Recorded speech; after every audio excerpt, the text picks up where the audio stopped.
Hello दोस्तों, आप लोगों का स्वागत है इतिहास की दुनिया 99 पे।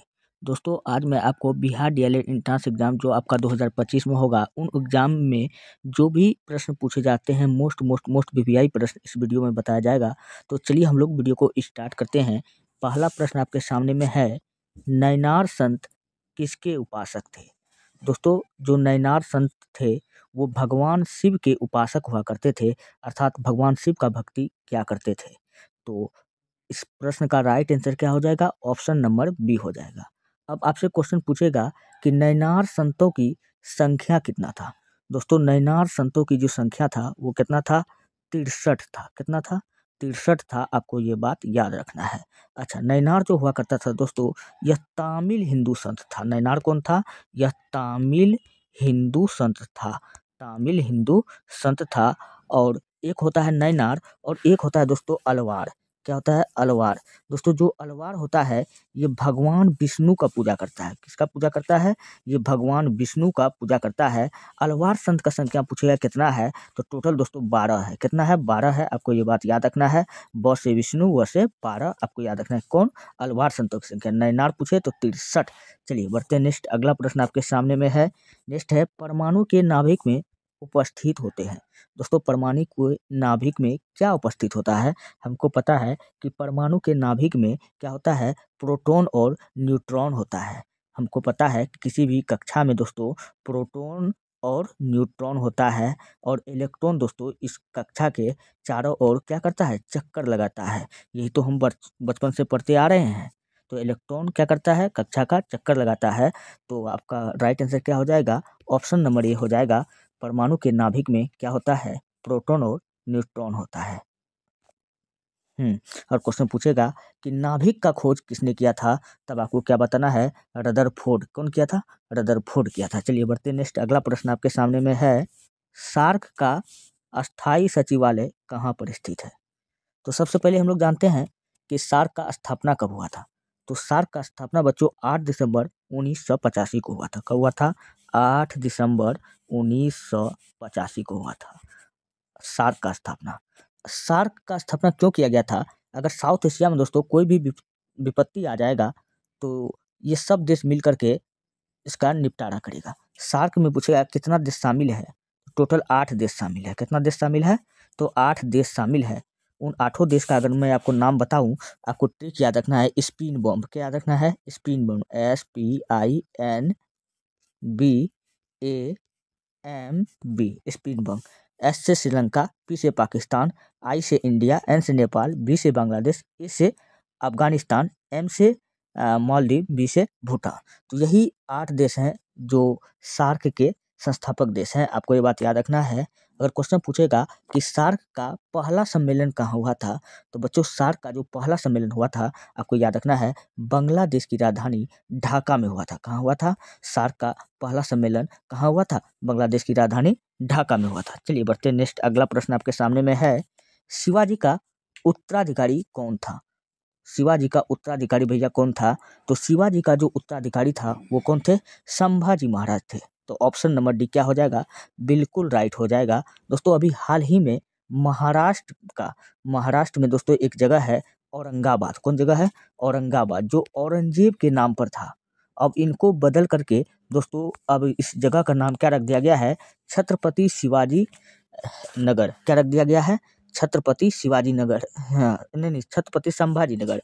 संभाजी कौन थे? शिवाजी महाराज के ज्येष्ठ पुत्र थे। आपको ये बात याद रखना है। और इनके बारे में आपको तो पता ही होगा, अभी इस पर मूवी भी आया है, काफ़ी लोग इनको पसंद भी कर रहा है। और शिवाजी का बेटा का नाम क्या था? संभाजी।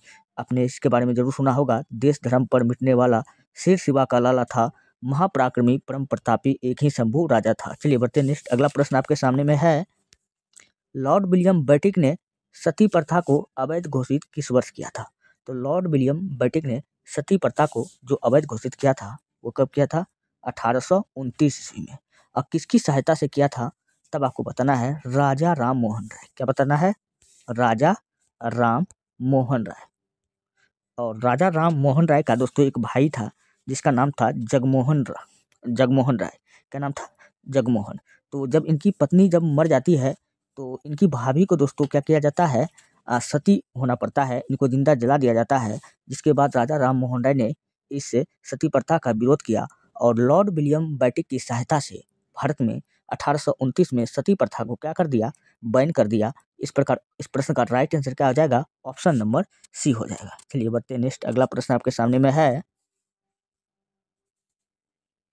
रोलेट एक्ट किस वर्ष पारित किया गया।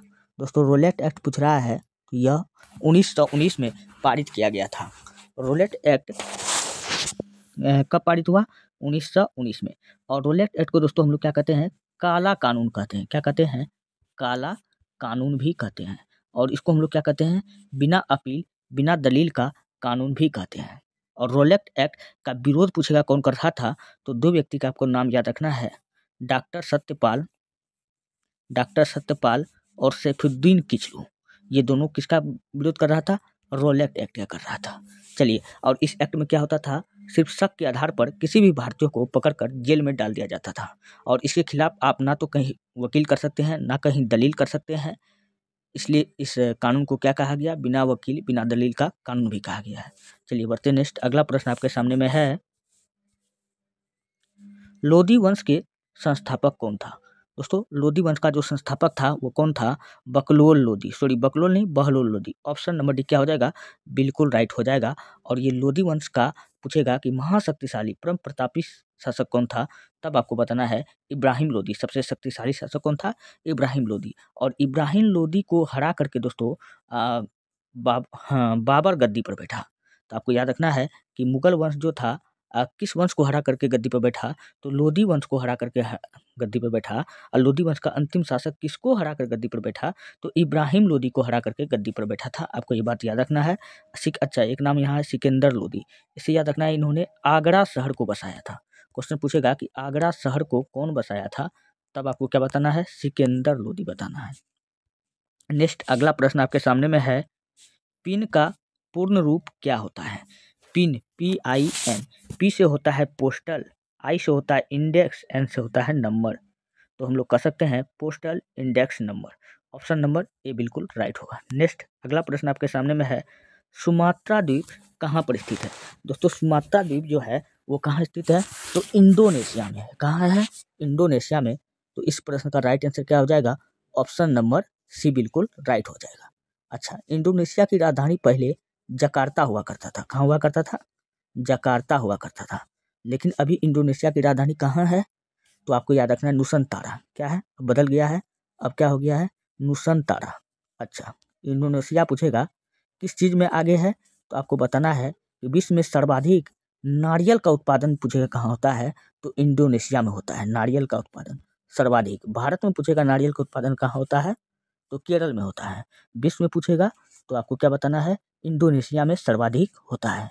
और नारियल को दोस्तों हम लोग क्या कहते हैं, स्वर्ग का पेड़ कहते हैं। क्या कहते हैं, स्वर्ग का पेड़ कहते हैं। क्वेश्चन ये भी पूछा जाता है कि नारियल का हम लोग क्या खाते हैं, तो मध्य फल भित्ति खाते हैं हम लोग, आपको ये भ्रूण पोष खाते हैं, आपको ये बात याद रखना है। और नारियल पूछेगा इसमें कौन सा उत्तक होता है, तो आपको बताना है कि नारियल में जटिल उत्तक होता है। क्या होता है, जटिल उत्तक पाया जाता है, आपको ये भी बात याद रखना है। और आपको क्या याद रखना है, हाँ इंडोनेशिया से और भी प्रश्न पूछा जाता है। इसकी राजधानी कहाँ है, जकार्ता है। और क्वेश्चन आपसे पूछा जाएगा कि इंडोनेशिया दोस्तों जो है सर्वाधिक मुस्लिम आबादी वाला देश है। क्वेश्चन पूछेगा कि सर्वाधिक मुस्लिम आबादी वाला देश पूछेगा कौन है, तो मुस्लिम की आबादी सर्वाधिक दोस्तों कहाँ है, इसी इंडोनेशिया में है। आपको ये बात याद रखना है। और थाईलैंड को दोस्तों सफ़ेद हाथियों का देश कहते हैं। ऑप्शन नंबर सी क्या होगा, बिल्कुल राइट हो जाएगा। चलिए बढ़ते नेक्स्ट, अगला प्रश्न आपके सामने में है, भारत में नई उदार औद्योगिक नीति किस वर्ष शुरुआत किया गया था, तो ये 1991 में किया गया था। उस समय प्रधानमंत्री कौन था, प्रधानमंत्री कौन था, मनमोहन सिंह। और इन्होंने 1991 LPG व्यवस्था लागू किया था। इसी को कहा गया लिबरलाइजेशन, पी से कहा गया प्राइवेटाइजेशन, जिसे कहा गया ग्लोबलाइजेशन। इसी को हिंदी में कहते हैं और वैश्वीकरण, निजीकरण और उदारीकरण। इसी को हम लोग हिंदी में कहते हैं। तो ये व्यवस्था किसके द्वारा लागू किया गया था, हमारे प्रधानमंत्री के द्वारा 1991 में। चलिए बढ़ते नेक्स्ट, अगला प्रश्न आपके सामने में है, सूर्य की रोशनी को पृथ्वी तक पहुंचने में लगभग कितना समय लगता है। तो सूर्य की रोशनी को पृथ्वी तक पहुंचने में लगभग 8 मिनट लगता है। कितना लगता है? 8 मिनट लगता है। अच्छा, सेकेंड पूछेगा तो कितना होगा? तो 8 मिनट में कितना सेकंड हो जाएगा? लगभग 500 सेकंड हो जाएगा। कितना सेकंड हो जाएगा? 500 सेकंड हो जाएगा। तो क्वेश्चन पूछेगा कि सूर्य की रोशनी को पृथ्वी तक आने में जब सेकंड पूछे तो 500 सेकंड, मिनट पूछे तो 8.3 मिनट आपको बताना है। दोस्तों, अगर आपको वीडियो अच्छा लगता है, हेल्पफुल लगता है, तब आप हमारे चैनल को सब्सक्राइब कर लीजिए और वीडियो को लाइक कर दीजिए। जितना हो सके अपने दोस्तों में शेयर कर दीजिए। मैं हर रोज़ आपके लिए काफ़ी शानदार जानदार प्रश्न, काफ़ी डिस्कशन के साथ लाता रहता हूँ। अगर आपको पीडीएफ चाहिए तो रोज़ क्लास का पीडीएफ हमारा अपलोड हो जाता है टेलीग्राम चैनल इतिहास की दुनिया 99 पर। आप वहाँ से जाके वीडियो का पीडीएफ ले सकते हैं, नहीं तो वीडियो का डिस्क्रिप्शन में पड़ा रहता है लिंक, आप वहाँ जा करके क्लिक कीजिए और पीडीएफ वहाँ से ले लीजिए। चलिए बढ़ते हैं नेक्स्ट। अगला है, हाइडेस्पीच का युद्ध किन दो व्यक्तियों के बीच में लड़ा गया था? दोस्तों, हाइडेस्पीच का युद्ध, इसी को हम लोग कहते हैं, क्या कहते हैं? वितस्ता का युद्ध। क्या कहते हैं? वितस्ता का युद्ध कहते हैं। या इसी को दोस्तों हम लोग कहते हैं झेलम का युद्ध। क्या कहते हैं? झेलम का युद्ध।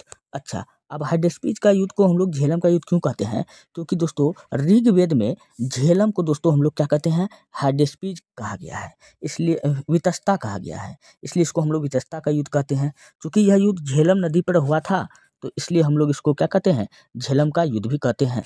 तो यह युद्ध पूछेगा किसके किसके बीच में हुआ था, तो आपको बताना है विश्व विजेता सिकंदर और पंजाब के राजा पोरस के बीच में हुआ था।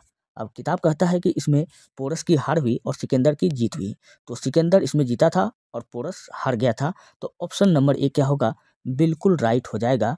ऑप्शन नंबर ए बिल्कुल राइट होगा। अच्छा, सिकंदर एवं धनानंद के बीच नहीं, ये ऑप्शन गलत है।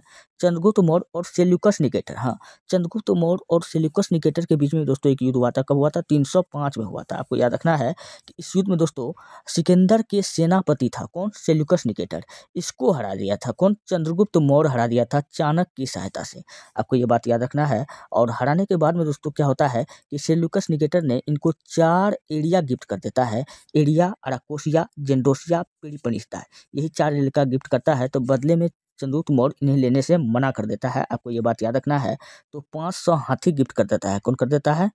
सेल्यूकस निकेटर इसको।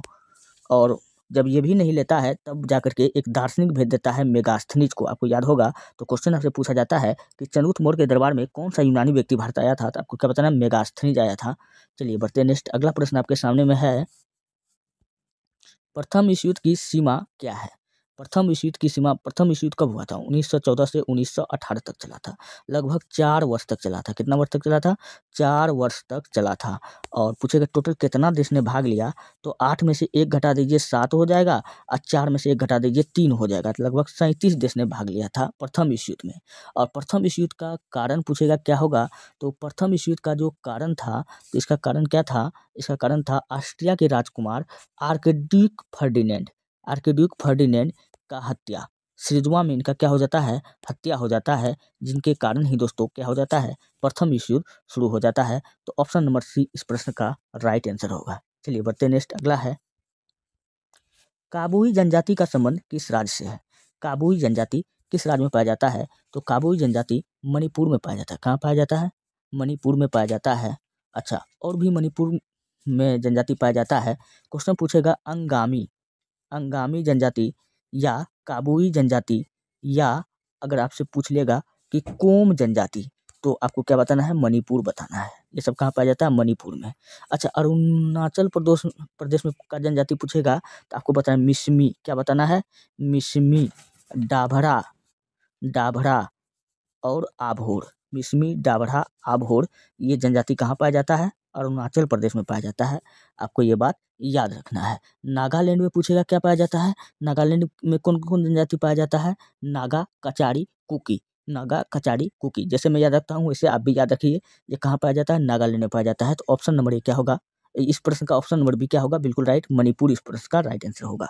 चलिए बढ़ते नेक्स्ट। अगला प्रश्न आपके सामने में है, सविनय अवज्ञा आंदोलन कब शुरू हुआ था? तो सविनय अवज्ञा आंदोलन 12 मार्च 1930 को शुरू हुआ था। कब हुआ था? 12 मार्च 1930 को शुरू हुआ था। और यह आंदोलन जो शुरू किया गया था गुजरात के दांडी से लेकर के साबरमती तक के आश्रम, साबरमती आश्रम तक गांधी जी ने अपने 78 अनुयायी के साथ पैदल यात्रा तय करके 385 किलोमीटर दूरी तय करके समुद्र के पानी से नमक निकालकर अंग्रेजी कानून का उल्लंघन किया था।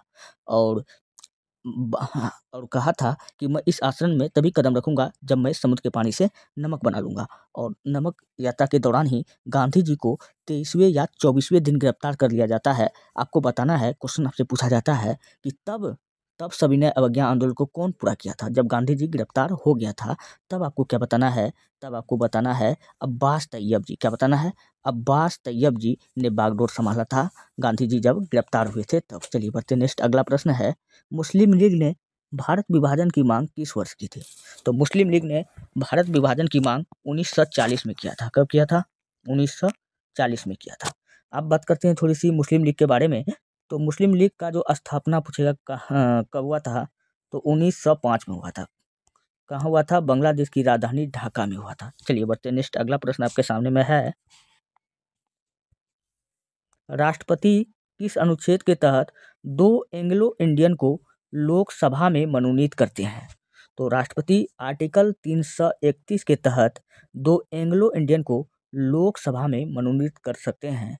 तो इस प्रश्न का ऑप्शन नंबर सी क्या होगा? बिल्कुल राइट हो जाएगा। अच्छा, राष्ट्रपति के बारे में अगर मैं आपको बताऊं तो आपको याद रखना है, राष्ट्रपति देश का प्रथम व्यक्ति होता है। देश का प्रथम व्यक्ति होता है। और राष्ट्रपति के बारे में और भी आपको याद रखना है कि राष्ट्रपति का जिक्र किस अनुच्छेद में है? तब आपको बताना है कि आर्टिकल 52। क्या है? आर्टिकल 52 बताता है कि भारत में एक राष्ट्रपति होगा। चलिए बढ़ते हैं नेक्स्ट, अगला प्रश्न आपके सामने में है, सर्वप्रथम कार्बोहाइड्रेट का पाचन कहाँ से शुरू होता है? तो सर्वप्रथम कार्बोहाइड्रेट का पाचन जो हमारा शुरू होता है मुंह से ही शुरू हो जाता है, यानी मुख गुहा क्या होगा हमारा? बिल्कुल राइट हो जाएगा। तो ऑप्शन में देखिए कहाँ है, तो ऑप्शन नंबर डी में यहाँ पर मुख है, मुंह है, तो ऑप्शन नंबर डी क्या होगा? राइट हो जाएगा। अच्छा, कार्बोहाइड्रेट के बारे में मैं आपको बताता हूँ। कार्बोहाइड्रेट 3 प्रकार का होता है। कितना प्रकार का होता है? 3 प्रकार का होता है। एक को कहते हैं डाइसेकेराइड। क्या कहते हैं? Disaccharide, saccharide. फिर दूसरा को कहते हैं मोनोसेकेराइड। क्या कहते हैं? Monosaccharide, monosaccharide, saccharide. फिर तीसरा को कहते हैं पॉलीसेकेराइड। तीसरा क्या कहते हैं? पॉलीसेकेराइड। आपको ये बात याद रखना है। तो दोस्तों ये जो मोनोसेकेराइड है इससे क्वेश्चन उठा लिया जाता है कि आपको क्वेश्चन पूछा जाता है, खिलाड़ी सबको, एथलीट सबको जब वो दौड़ता है या क्रिकेट जब खेलता है तो उनको एक जूस दिया जाता है, उसमें पूछा जाता है क्या मिला हुआ रहता है? तो आपको बताना कार्बोहाइड्रेट मिला हुआ रहता है। उसमें पूछेगा कौन सा कार्बोहाइड्रेट मिला रहता है, जब क्वेश्चन घुमा के पूछे तो आपको बता मोनोसेकेराइड मिला रहता है। क्या मिला रहता है? मोनोसेकेराइड कार्बोहाइड्रेट मिला रहता है, क्योंकि ये कार्बोहाइड्रेट का ही प्रकार है तो है। चलिए बढ़ते हैं नेक्स्ट, अगला प्रश्न आपके सामने में है, कृष्णा नदी का उद्गम स्थल कहाँ पर स्थित है? कृष्णा नदी का उद्गम स्थल आपसे पूछ रहा है तो आपको बताना महाबलेश्वर। क्या बताना है? महाबलेश्वर बताना है। और कृष्णा नदी पर पूछेगा कौन सा बांध है, तो आपको याद रखना है कि कृष्ण का दोस्त कौन था? अर्जुन था। कृष्ण का दोस्त कौन था? भगवान कृष्ण का दोस्त अर्जुन था। तो इसलिए दोस्तों याद रखना है कि अर्जुन सागर बांध। क्या याद रखना है? अर्जुन सागर बांध पूछेगा कहाँ है, तो आपको क्या बताना है कि कृष्णा नदी पर है। और कृष्ण भगवान ने दोस्तों क्या खाया था? मिट्टी। क्या खाया था? मिट्टी। इसलिए दोस्तों यहाँ पर जो एक बांध है उसका नाम क्या है? अलमट्टी। क्या नाम है? अलमट्टी। क्वेश्चन पूछेगा कि अलमट्टी बांध कहाँ है, किस नदी पर है, तो आपको क्या बताना है? कृष्णा नदी पर है। चलिए बढ़ते नेक्स्ट, अगला प्रश्न आपके सामने में है, भारत का प्रथम परमाणु रिएक्टर कौन सा है? तो भारत का प्रथम परमाणु रिएक्टर कौन सा है? अप्सरा है। क्या है? अप्सरा है। तो खोजिए आपका ऑप्शन में अप्सरा कहाँ दिख रहा है। चलिए हम लोग देखते हैं अप्सरा कहाँ लिखा हुआ है। तो ऑप्शन सी में लिखा हुआ है। तो इस प्रश्न का राइट आंसर क्या हो जाएगा? ऑप्शन नंबर सी हो जाएगा। नेक्स्ट है, गटर के संत के नाम से किसे जाना जाता है? तो गटर के संत के नाम से किसको हम लोग जानते हैं? बाबा आमटे को जानते हैं। किसको जानते हैं? बाबा आमटे। तो इस प्रश्न का ऑप्शन नंबर ए राइट है। नेक्स्ट अगला है, भारत एवं पाकिस्तान का विभाजन किस योजना के आधार पर किया गया? दोस्तों भारत और पाकिस्तान का विभाजन जो किया गया था वो किया गया था माउंट बेटन प्लान के आधार पर। किसके आधार पर किया गया था? माउंट बेटन प्लान के आधार पर। और माउंट बेटन प्लान पूछे कब पास हुआ था? तो 3 जून 1947। कब पास हुआ था? 3 जून 1947 को। और इस प्लान के तहत बताया गया था कि कि 15 अगस्त 1947 तक भारत का 2 टुकड़ा कर दिया जाएगा, अर्थात भारत को दोस्तों क्या किया जाएगा, विभाजन कर दिया जाएगा। भारत को 2 भागों में बाँट देंगे। एक भाग दोस्तों इंडिया कहलाएगा, तो दूसरा भाग क्या कहलाएगा, पाकिस्तान कहलाएगा। ये किस योजना के तहत हुआ था, तो आपको बताना है कि माउंटबेटन प्लान के तहत हुआ था 3 जून 1947। चलिए बढ़ते हैं, नेक्स्ट अगला है। अच्छा, यहाँ देख लीजिए ऑप्शन में कहाँ है माउंटबेटन प्लान, तो ऑप्शन नंबर सी में हमको यहाँ दिख रहा है माउंटबेटन योजना, तो ऑप्शन नंबर सी क्या हो जाएगा, बिल्कुल राइट हो जाएगा। अच्छा, मैं थोड़ा और भी मैं आपको बताऊँ तो क्रिप्स मिशन योजना पूछेगा कब आया था, तो 23 मार्च 1942 को क्रिप्स मिशन भारत कब आया था, तो 23 मार्च 1942 को आया था।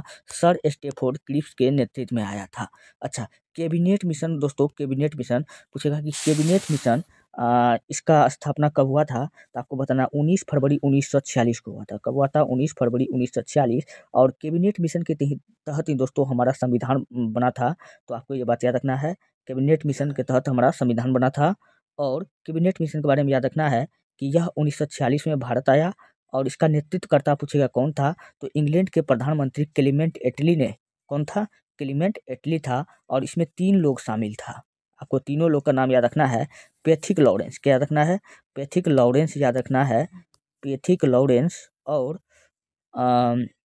स्टेफोर्ड क्रिप्स और एबी अलेक्जेंडर, ये तीनों नाम आपको याद रखना है। चलिए बढ़ते नेक्स्ट अगला प्रश्न है, मोहनजोदड़ो की खुदाई किसने किया था, तो मोहनजोदड़ो का खुदाई 1922 में किया गया था। कब किया गया था, 1922 में।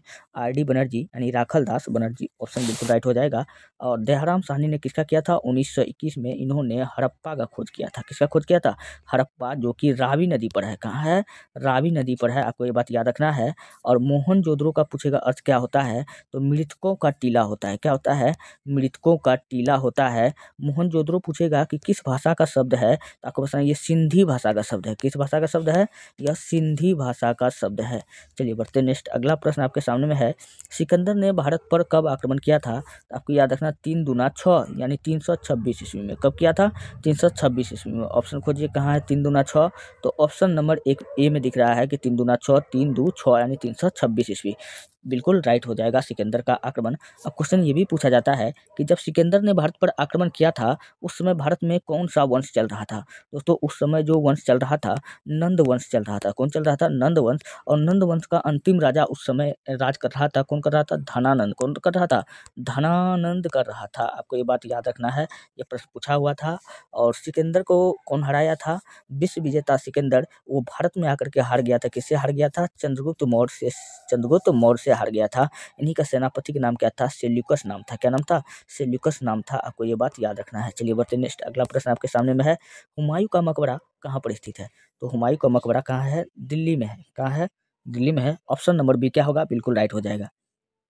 हुमायूं का हुमायूं के बारे में याद रखना है कि हुमायूं ने दिल्ली में दीन पनाह नामक नगर को बसाया। क्वेश्चन पूछा जाएगा कि दीन पनाह नामक नगर को कौन बसाया था, तो हुमायूं ने बसाया था। और हुमायूं के बारे में याद रखना है, इन्होंने तुलादान प्रथा का शुरुआत किया था। किसका किया था, तुलादान प्रथा का शुरुआत पूछेगा कि मुगल काल में कौन किया था, तो तुलादान प्रथा का शुरुआत मुगल काल में कौन किया था, यही हुमायूं किया था। इसको बंद कौन करवा दिया था, तो औरंगजेब ने बंद करवा दिया था। तुलादान प्रथा क्या होता था, अपने वजन के बराबर सोना चांदी को क्या किया जाता था, गरीबों में दान दिया जाता था। चलिए बढ़ते नेक्स्ट अगला है AIR का पूर्ण रूप क्या होता है, इसको हम लोग कहते हैं ऑल इंडिया रेडियो। ए से ऑल, आई से इंडिया, आर से रेडियो, तो ऑप्शन नंबर ए क्या होगा, बिल्कुल राइट हो जाएगा। और इनका स्थापना पूछेगा कब हुआ था, तो 8 जून 1936। ऑल इंडिया रेडियो का स्थापना 8 जून 1936 को हुआ था। 8 जून 1936 याद रखना है। चलिए बढ़ते हैं नेक्स्ट अगला है, समुद्र में उच्च ज्वार कब आती है, तो समुद्र में उच्च ज्वार तब आती है जब सूर्य और चंद्रमा जब सूर्य और चंद्रमा पृथ्वी के एक ही और होते हैं। तो इस प्रश्न का ऑप्शन नंबर ए क्या होगा, बिल्कुल राइट हो जाएगा। चलिए बढ़ते हैं नेक्स्ट अगला प्रश्न आपके सामने में है, MNP का पूर्ण रूप क्या होता है, MNP का पूर्ण रूप क्या होता है, मोबाइल नंबर पोर्टेबिलिटी। तो ऑप्शन नंबर ए क्या हो जाएगा, बिल्कुल राइट हो जाएगा। दोस्तों ये रहा कहने का, ये 28 प्रश्न है, लेकिन इतना डिस्कशन के साथ बताया, कम से कम 100 प्रश्न से कम नहीं होगा। अगर आपको वीडियो अच्छा लगता है, हेल्पफुल लगता है, तब आप हमारे चैनल को सब्सक्राइब कीजिए और वीडियो को लाइक कीजिए, जितना हो सके अपने दोस्तों में शेयर कीजिए। और हाँ, रोज़ क्लास का PDF आपका अपलोड हो जाता है टेलीग्राम चैनल ITIHASKI इतिहास की DUNIYA दुनिया 99 पर। आप वहाँ से जाके PDF ले सकते हैं। मिलते हैं नेक्स्ट वीडियो में। धन्यवाद।